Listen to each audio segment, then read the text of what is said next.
One day to go for the Australian Open. Hi everyone and welcome to your weekly tennis news summary. 3 Italian players in the top 20, Swiatek named Polish Sports Player of the Year, and an exhibition that caused a lot of talk. These are the top news of the week. MG, your turn. Italy seems to have a good future, but also a fruitful present. In the United Cup, the Italian team was beaten by a superb USA team. A nice way to launch 2023. For the first time in history, the nation has 3 representatives in the top 20. Matteo Berrettini and Yannick Sinner were already there, but they have been joined by Lorenzo Musetti. For the first time in his career, he is in the top 20 in the world, precisely 19th. But can they make it against Nadal? Not sure.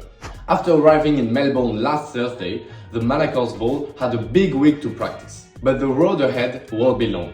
Rafa was rather positive before the first big match of the season. Well, it's true that in the last 2 months I haven't been able to play much tennis. And at the beginning of the season I lost 2 matches in Sydney. But honestly, I'm not unhappy with the preparation. I think I can do it. Things are really heating up in Melbourne. The schedule for the Australian Open was revealed on Friday by the tournament's organization.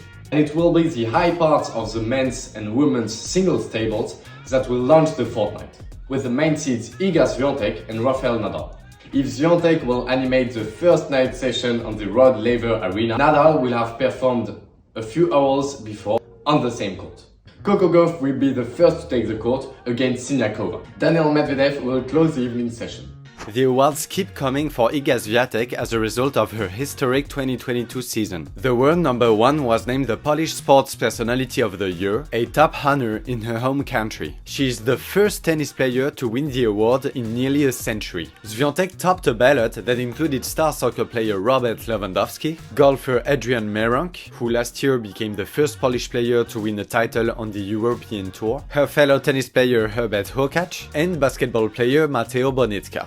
Swiatek is just the second tennis player in the award's history to win the honor, joining Jadwiga, who won the award in 1936 and 1937. Unable to attend the awards in person, Swiatek posted a message to social media thanking all those who supported her over the last 12 months. Can anyone see beyond Novak Djokovic, as the 35-year-old aims to claim a staggering 10th title at the Australian Open later this month? Well, certainly not Justin Henin, who has no doubts in labeling the Serb the clear frontrunner to lift the trophy yet again at Melbourne Park. Former world number 1 Henin believes the hunger and desire to take revenge will be strong for the Serb as he looks to stamp his authority back on a tournament he has already won 9 times and made his own. Novak Djokovic is hungry, Henin told Eurosport. He is, in my opinion, just as in many other Grand Slams, the overwhelming favorite. In recent years, we have seen that the hunger he has, rarely any players have ever had. But this time there is a desire to take revenge because I think that the last 18 months have been very rough on him for different reasons. A lot of things can happen, but clearly, in my opinion, it will be Djokovic versus the others. Djokovic will be the immense favorite. Far away from the Australian Open, Gael Monfils, 36, ranked 83rd in the world, whose last match on the circuit was in August, gave some news in an exchange on his YouTube channel. How's my foot? It's really getting better. I've been training again for a few days. The movements are still controlled for the moment. I still have a little apprehension, but I think that day after day it will disappear, he said.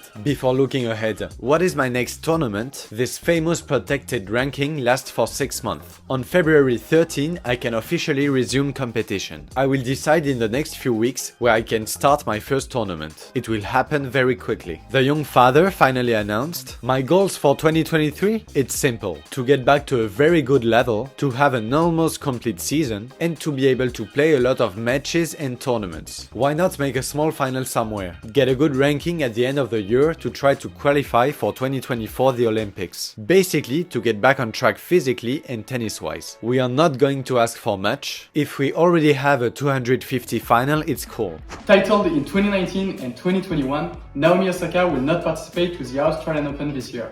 Indeed, only a few days before the beginning of the first Grand Slam of the year, the tournament announced on Twitter the withdrawal of the Japanese player. After 2 difficult seasons, the 25-year-old player expressed herself on Twitter to explain this very unexpected withdrawal. And it's not an injury, but a wonderful news for Osaka, who is expecting her first child. This child could even become a new motivation, since Osaka is already waiting for the moment where his child could see her match and say his friends, "Hey, this is my mom." Craig Tiley was clever to exploit the Djokovic-Kyrgios bromance. The director of the Australian Open reacted quickly to schedule an exhibition match between both players on Friday for the Australian Tennis Foundation. However, such a match, only a few days before the first Grand Slam of the year, didn't convince everyone. Noah Rubin, a recently retired American tennis player, explained on Twitter that it didn't make sense to have them play an exhibition only a few days before they potentially play on the real stage. Kyrgios didn't appreciate this move and answered, "Well, to be fair, it will bring more people than any of your matches." Finally, Djokovic and Kyrgios made the show in Melbourne. After starting in singles, the two players were then joined by children and two wheelchair tennis players, Wagner and Davidson. In the end, it was Kyrgios' team that won this exhibition. By the way, who do you see winning if they were to play on the real stage at the Australian Open? Novak Djokovic or Nick Kyrgios? Every week, we look back at the biggest tennis moments in history. On January 15, 1981, Bjorn Borg lost his cool and was docked points for the first time in his career. While facing McEnroe in the round-robin stages of the ATP Masters, Bjorn Borg received warnings and penalty points for the only time of his career. The Swede, who was known for his legendary ability to remain calm in any circumstance, disagreed with another rule, and his attitude cost him the second set. Borg found back his cool in the third set and prevailed 6-4, 6-7, 7-6. A few days later, he would win the tournament. By the way, if you feel like learning more about the rivalry between Borg and McEnroe, go check out our latest Instagram post where we talk about 5 movies to see about tennis, and especially the movie Borg vs McEnroe, which looks back at the two men. Last week, we asked you what you expected from the Netflix series Breakpoint. Have you already started watching it, and what is your opinion about the series? Answer in the comments and we will select the best one for next week. Take care and see you next week for a new video.